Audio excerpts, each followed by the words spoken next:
نصاو هاد الشيء أول مرة عجانا نحوس. إحساسي ما تصوريش، ما نقد نعبّر كاع. نشكر الأخت فوزية وجمعية القلوب الرحيمة إن شاء الله، خصوصًا هاد الفئة اللي جاو فرحناهم. الله يعمل ربي يفرحهم بملقاة الجنة إن شاء الله ويعملها في ميزان حسناتهم. حسيت روحي مرتاحة ما شاء الله، وعجبني فيها البحر والناس ملاح، ونشكر فوزية اللي جابتنا للجزائر. مليحة ما شاء الله، زوينة وعجبني البحر، أجواءه، مناظر، كل شيء فيه ما شاء الله. أشكر فوزية ومسعودة على هذه الرحلة. ما شاء الله أجواء مليحة فيها.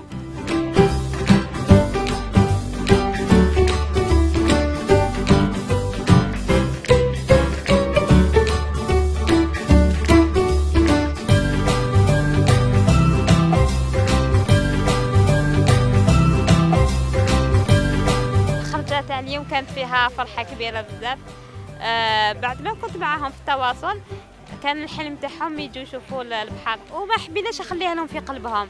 ويعني البحر حاجة سهلة، يقدر أي إنسان يقدر يروح لها، بصح كي أكيد تعرفي الصحراء بعيدة، وزيد هما من فئة ذوي الاحتياجات الخاصة ما عندهمش الإمكانيات باش يتنقلوا حتى العاصمة.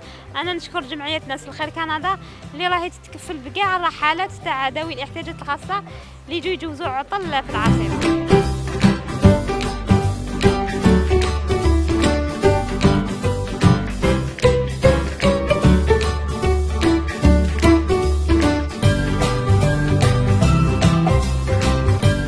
ذكريات بعد ما كانت الجمعية ناس الخير كندا استأجرت منزل في العاصمة.